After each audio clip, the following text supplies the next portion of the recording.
Buenas tardes, mi nombre es Edwin José Rojas Linares y hoy estaremos explorando la teoría del derecho y sus implicaciones legales en el sistema penal.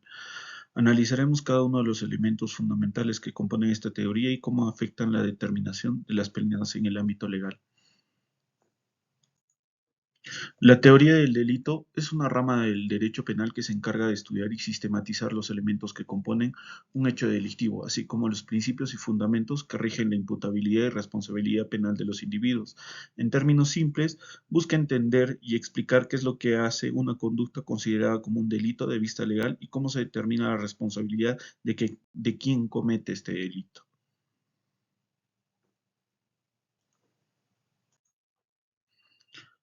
Mm, como principal elemento tenemos la acción. La acción en el derecho penal se refiere a cualquier conducta humana voluntaria que puede ser considerada como delito. Es la primera etapa para establecer la responsabilidad penal de una persona. Por ejemplo, el robo, la agresión física o el fraude son acciones que pueden constituir un delito. Es importante mencionar que la acción debe ser voluntaria y consciente para que sea considerada como delito. Tenemos la tipicidad. La tipicidad se refiere a la adecuación de la conducta al tipo penal descrito en la ley. Existen dos tipos de tipicidad. La objetiva, que se refiere a la coincidencia de entre la conducta realizada y la descripción que hace la ley del delito, y la subjetiva, que se relaciona con los elementos internos del autor, con la intención o el conocimiento. Por ejemplo, si la ley describe el hurto como el apoderamiento de cosas ajenas sin consentimiento, la acción debe robar un objeto sin permiso de consideración típica. Antijuricidad. La antijuricidad indica que una conducta va en contra del ordenamiento jurídico, sin embargo, existen causas de justificación que excluyen la antijuricidad de ciertas acciones como legítima defensa o el estado de necesidad. Por ejemplo, una persona que actúe en legítima defensa para proteger su vida o la de otros no será considerada culpable, ya que su acción está justificada por ley. Culpabilidad. La culpabilidad se refiere a la reprochabilidad del autor por su conducta delictiva.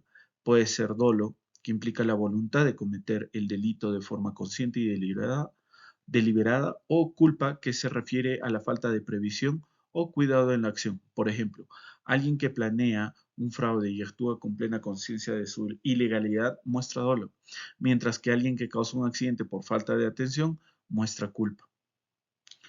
Iter criminis y preterintencionalidad.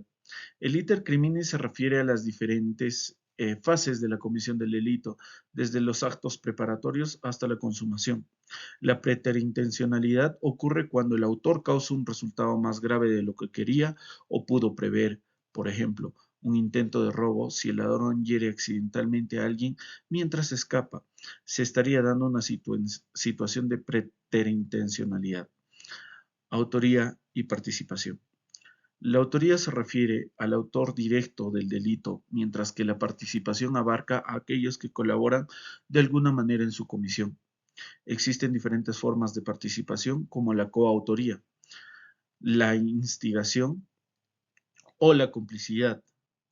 Por ejemplo, un cómplice que presta su automóvil para un delincuente em, para que escape después de cometer un robo es considerado partícipe del delito.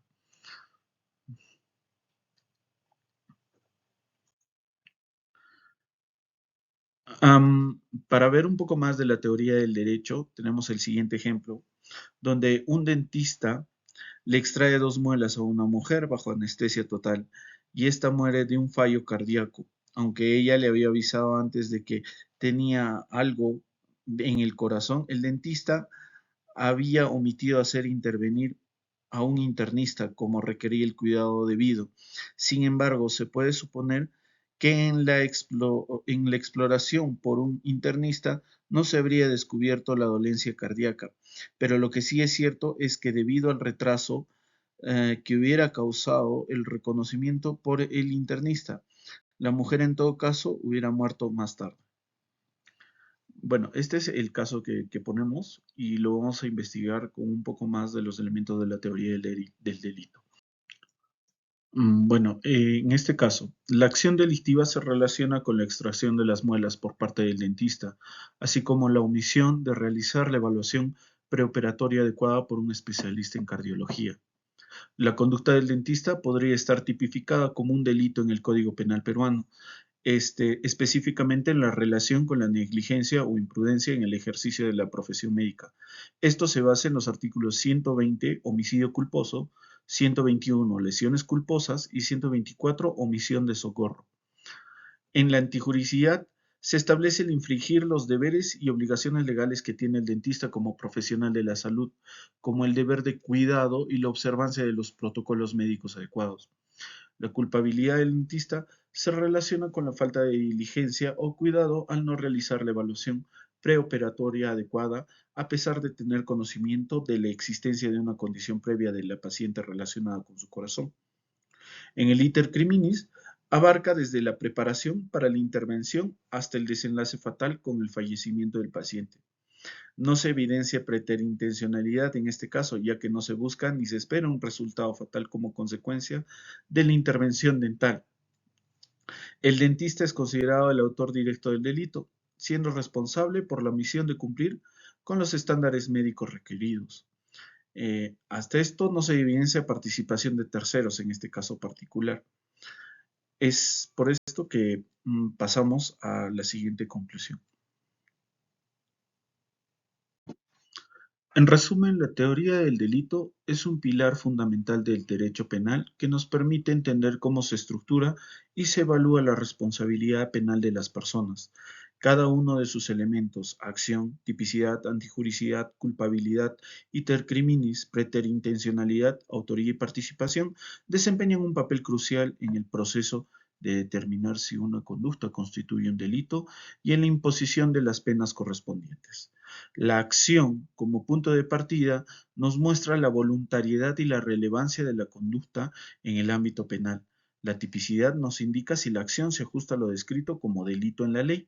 La antijuricidad señala si esta conducta va en contra del ordenamiento jurídico, aunque existen causas de justificación que pueden excluir la antijuricidad.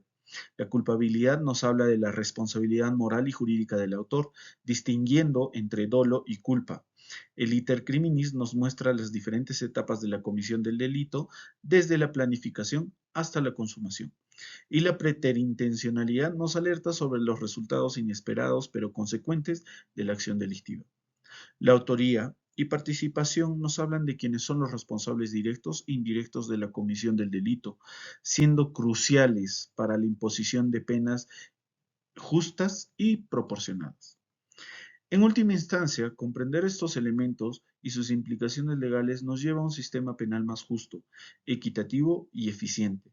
La aplicación adecuada de la teoría del delito garantiza que seamos capaces de distinguir entre la responsabilidad penal y las circunstancias que puedan atenuarla o incluso justificarla. Esto es esencial para proteger los derechos individuales y mantener la integridad de nuestro sistema de justicia. Muchas gracias por su atención.